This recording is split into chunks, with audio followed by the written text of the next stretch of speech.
भगवान ने आपको किसी इंद्रिय भोग से रोका नहीं। उन्होंने सिर्फ आपसे ये कहा कि इंद्रिय भोग अधिक करेंगे तो दुख होगा।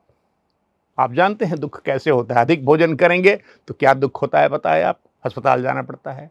अधिक रति कर्म करेंगे तो क्या दुख होता है? कई तरह की बीमारियां होती हैं, कई प्रकार के भावनात्मक संकट आते हैं आपके ऊपर में, कई तरह के कानूनी संकट आते हैं, उससे दुख ही दुख मिलता है फिर तो इंद्रिय सुखों को इस प्रकार भोगिए कि उससे दुख नहीं निकले।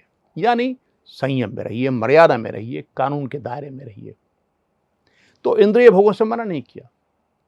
उन्होंने सिर्फ इतना कहा कि वैसे ही भोगिए जैसे समुद्र में नदियां आकर मिलती हैं और समुद्र उससे क्षुब्ध नहीं होता, उसका स्तर बढ़ नहीं जाता, कम नहीं जाता, वह उनके वेग को सहज ही सहन कर लेता है। वैसे ही सारे इंद्रिय भोगों को वैसे ही भोगिए जैसे समुद्र नदियों को भोगता है। कितनी बड़ी बात है। तो ये बात हुई इंद्रिय भोगों की। लेकिन इंद्रिय भोग दिव्य भोग तो नहीं हुए। इंद्रिय सुख दिव्य सुख कैसे हुआ? इसको दिव्य सुख कैसे बनाएं? भगवान इसकी विद्या बताते हैं। और जब आप सभी इंद्रिय सुखों को, भौतिक सुखों को दिव्य सुख की ओर मोड़ देंगे तो वह जो दिशा होगी वह निर्वाण की दिशा होगी। मृत्यु के बाद भी आप दिव्य सुख भोग सकेंगे। ये कैसे होता है? इसके भगवान ने कई उपाय बताए।